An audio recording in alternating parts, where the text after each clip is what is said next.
नमस्कार एवरीवन, ओम व्लॉग्स की और एक नए वीडियो में आप सबको स्वागत है।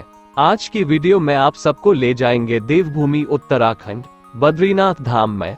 तो आगे वीडियो में शुरू से अंत तक बने रहिए। अगर आप चैनल पे नए हैं तो सब्सक्राइब जरूर कर दीजिएगा।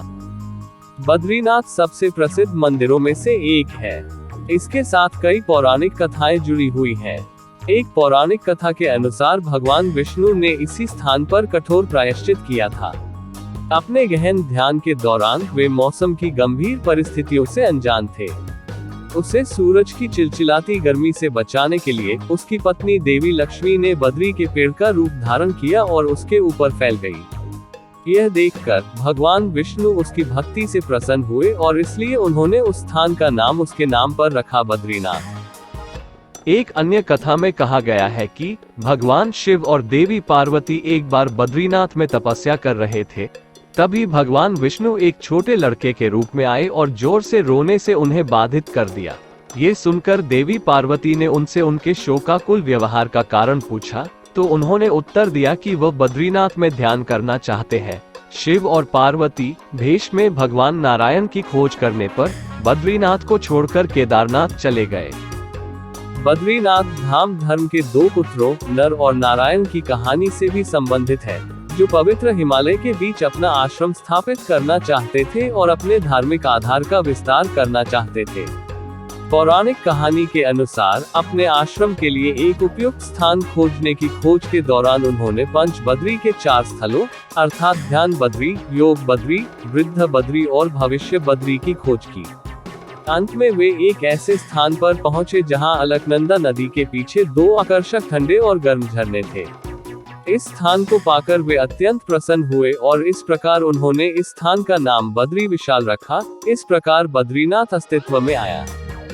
एक और महान पौराणिक कथा है जो बद्रीनाथ से जुड़ी हुई है। किंवदंतियों में कहा गया है कि सबसे पवित्र और श्राप निवारक गंगा नदी ने मानवता को कष्टों और पापों के अभिशाप से मुक्त करने के लिए भागीरथ के अनुरोध को स्वीकार कर लिया था। पृथ्वी पर चढ़ते समय गंगा नदी की तीव्रता इतनी थी कि वह पूरी पृथ्वी को अपने जल में डुबा सकती थी।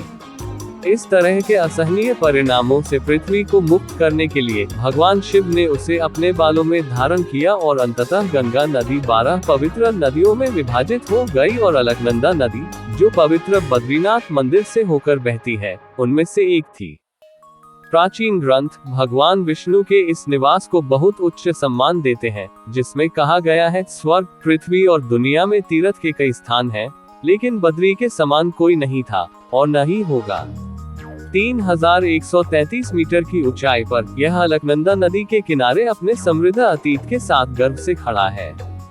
विष्णु के सबसे महत्वपूर्ण मंदिर के रूप में माना जाता है। बद्रीनाथ मंदिर को आदि शंकराचार्य द्वारा स्थापित किया गया कहा जाता है।